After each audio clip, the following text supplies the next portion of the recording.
Bismillahirrahmanirrahim. La haula wala quwata illa billahil aliyyil azim. Assalamualaikum warahmatullahi wabarakatuh. Alhamdulillah. Alhamdulillahirabbil alamin. Wassalatu wassalamu ala asyrofil anbiya'i wal mursalin sayyidina maulana Muhammadin wa ala alihi washabbihi ajmain. Yang saya hormati seluruh jamaah Masjid Asifar, Masyakitul Banjarmasin, yang insya Allah semua diberkahi Allah Subhanahu Wa Taala. Pertama, marilah kita tidak henti-hentinya mengucapkan syukur Alhamdulillahirabbil alamin, karena kita ditakdirkan sebagai orang Islam. Itu adalah karunia yang tidak ada bandingannya. Karena banyak juga yang ditakdirkan menjadi orang-orang yang di luar Islam atau orang kafir.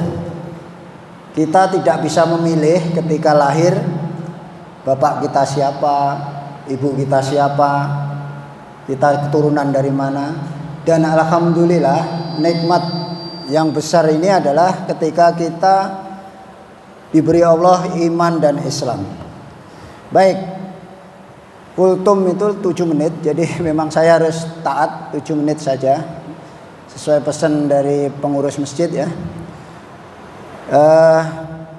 Siang ini Bapak Ibu sekalian, kita biasakan melatih untuk mengamalkan hal-hal yang menurut kita kecil sebenarnya. Maksudnya dalil-dalil pendek yang harus kita aplikasikan dengan aplikatif. Dan mudah-mudahan hasilnya adalah luar biasa. Saya berharap, ulun berharap ketika Bapak Ibu keluar dari masjid ini siang ini, ada perubahan yang dahsyat mengenai aplikasi yang sebenarnya kata-katanya singkat, yaitu kalimat la haula wala quwata illa billah. Bapak Ibu sekalian, mungkin kita sering ya ngomong la haula wala quwata illa billah, la haula wala quwata illa billah. Persoalannya paham enggak? Paham enggak? Saya ingin mengutip ini pendapat dari Imam Nawawi ya. Imam Nawawi ini, beliau ini seorang ulama besar. Bukan pendapat saya ya, ini pendapat Imam Nawawi. Beliau lahir di desa Nawa kalau enggak salah, dekat Damaskus, Syria kalau salah. Beliau tuh gurunya Kiai Haji Ahmad Dahlan, pendiri Muhammadiyah ya. Kemudian ada Kiai Hasyim Asy'ari, pendiri NU. Termasuk juga beliau ini gurunya Kiai Khalil Bangkalan ya. Kiai Khalil itu idola saya ya, salah satu idola saya. Kiai Khalil Bangkalan itu, insya Allah sebentar lagi saya pengen ziarah ke sana ya, karena sangat tertarik sekali dengan kiprahnya Kiai Khalil itu. Baik, jadi kata Imam Nawawi begini, kalimat la haula wala quwata illa billah atau hauqalah adalah kalimat yang penuh kepatuhan dan kepasrahan diri kepada Allah. Ya, jadi kata kuncinya kepatuhan dan kepasrahan diri kepada Allah. Dan sungguh seorang hamba tidak memiliki urusannya sedikit pun. Ia tidak memiliki daya untuk menolak keburukan dan tidak memiliki kekuatan untuk menarik kebaikan kecuali dengan kehendak Allah.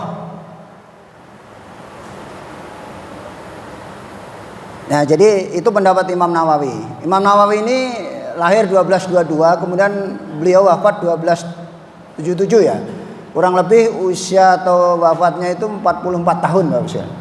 Jadi kalau sekarang ada yang umurnya lebih 44 itu berkah itu sudah. Imam Nawawi 44 tahun sudah meninggal. Tapi kitabnya luar biasa banyaknya dan banyak muridnya yang jadi ulama besar. Oke. Jadi kata-kata Imam Nawawi di sini jelas bahwa manusia itu tidak punya daya kekuatan apapun. Semua dari Allah. Ulun bisa di sini ya karena Allah. Pian bisa bernapas ya karena Allah. Apapun yang kita kerjakan itu adalah fadlnya Allah, karunia-Nya Allah. Kita bisa beramal ya karena Allah. Nah, kemudian saya sitir ya, mengikuti apa yang saya dengar atau kita ikut ngajinya. Kalau saya jujur referensi banyak dari Gus Baha. Secara hakikat bahwa ketika kita ngomong nggak punya daya kekuatan, berarti sayanya itu hilang. Sayanya itu hilang. Semua sebenarnya dari Allah. Nggak ada kekuatan dari manusia, nggak ada. Pertanyaan saya, ketika Allah ngasih nyawa, atau gini aja, gampangnya aja gini, Bapak masuk ke dalam. Ketika oksigen ini ditarik Allah, sampai bisa bernapas enggak? Enggak bisa, Bapak sekalian. Semua pemberian siapa? Allah. Nyawa kita bisa ngomong ya, bisa berbuat, bisa ngaji, bisa. Kalau nggak dikasih nyawa bisa enggak? Enggak bisa, Bapak sekalian. Nah, jadi kalau kita sebagai manusia sadar bahwa kita nggak punya kekuatan, aneh kan kalau kita riak, sombong, apalagi takabur ya. Apa yang dibanggakan? Enggak ada, Bapak sekalian. Karena memang semua itu karunia dari Allah semua. Nggak ada yang dari kita, enggak ada, Bapak sekalian. Sekarang begini aja, kalau nggak percaya, tutup hidung Bapak Ibu sekalian, nggak usah bernapas. Sampai kuat berapa lama sampean? Kalau sudah gelagapan, baru merasa betapa nikmatnya kita bisa bernapas. Artinya apa? Ternyata kita sendiri itu tidak bisa apa-apa sebenarnya. Nah, seperti kata Imam Nawawi tadi, bahwa kita ini tidak punya kekuatan untuk menolak keburukan, juga tidak bisa berbuat kebaikan tanpa pertolongannya Allah. Semua mesti pertolongan Allah. Kemudian ada pendapat ini ya, bagus lagi, dari Sayyid Muhammad bin Ali Ba'alawi. Beliau wafat 960 Hijriah ya. Beliau salah satu ulama besar juga.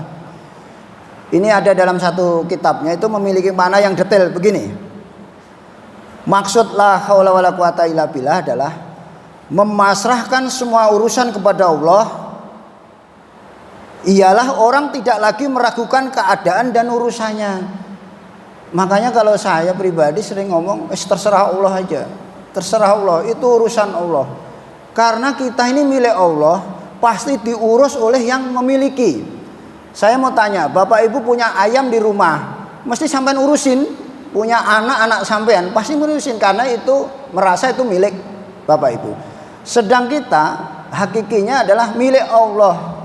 Jadi Bapak Ibu sekalian, kita yakin bahwa Allah telah menjamin dan akan mengurus kita.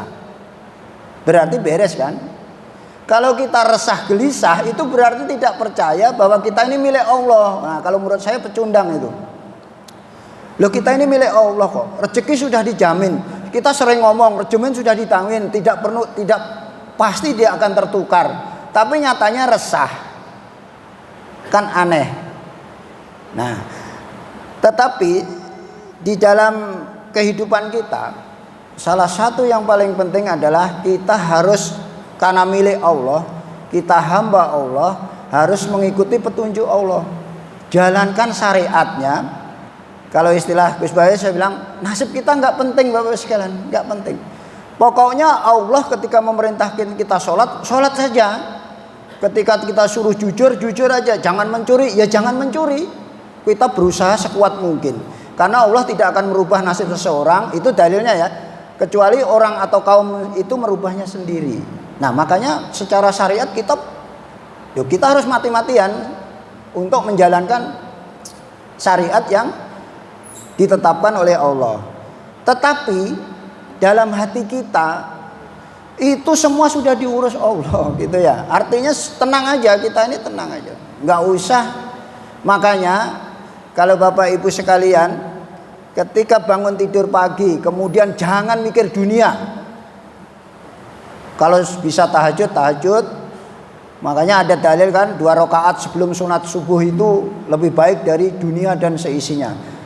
Jangan ribet gitu. Nah, Sayyid Muhammad bin Ali Ba'alawi ini ngomong selanjutnya, beliau ngomong, Ia juga percaya urusan rezekinya, bahwa semua rezeki dan rezeki seluruh makhluk di dunia sudah diatur dan dijamin Allah. Betul nggak? Siapa yang ngomong nggak? Nah kalau sudah betul kenapa resah?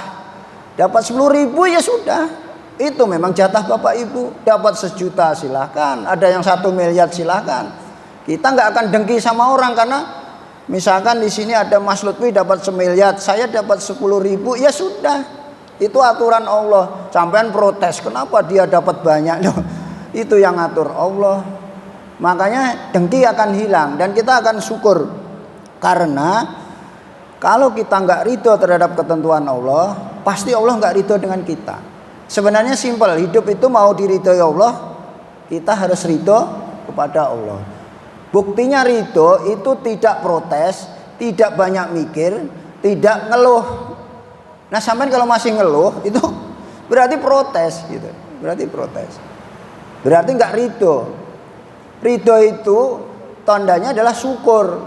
Syukur itu ya kita dengan gembira menerima apapun ketetapannya. Kalau Imam Syafi'i sakit itu katanya, ya Allah, jika engkau sakit saya ini memang membuat engkau ridho, tambah sakit saya. Luar biasa. Kita memang bukan Imam Syafi'i ya, atau wali-wali Allah, tapi itu menjadi rujukan kita bahwa ketika kita ridho itu nasib kita nggak penting gitu ya. Karena bagi Allah itu gampang. Kita ini mikirnya susah. Api apa? Panas kan gitu. Tapi Nabi Ibrahim dibakar panas enggak? Malah sejuk.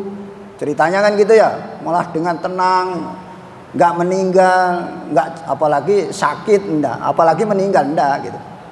Nah, kalau Allah sudah berkehendak, semua mesti terjadi. Kemudian karena kita yakin semua rezeki sudah diatur oleh Allah, semua ya ini termasuk hewan dan sebagainya. Terus Sayyid Muhammad bin Ali Ba'alawi ini mengatakan gini, gambaran yang tepat adalah sebagaimana tingkat kepercayaan burung pada rezekinya. Ini pengandaian beliau ya. Ia menjalankan kesehariannya tanpa persiapan.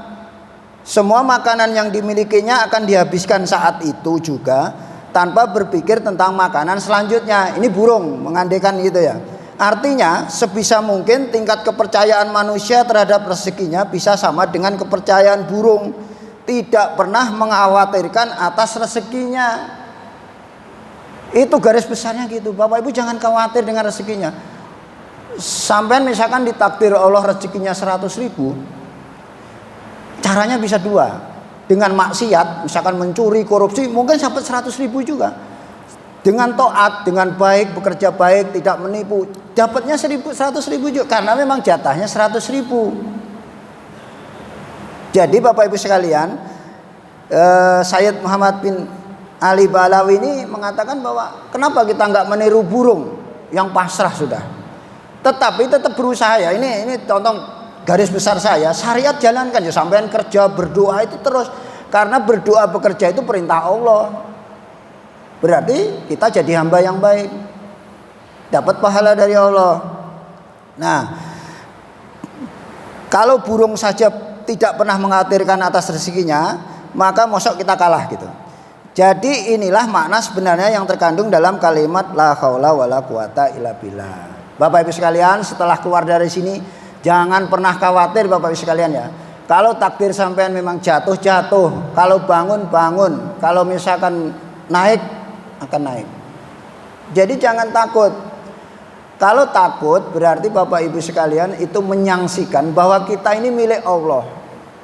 Kita selalu akan dijamin dan diurus oleh Allah. Saya kira demikian Bapak Ibu sekalian ya. Kita tutup ya, karena sudah 10 menit ya, mohon maaf ya.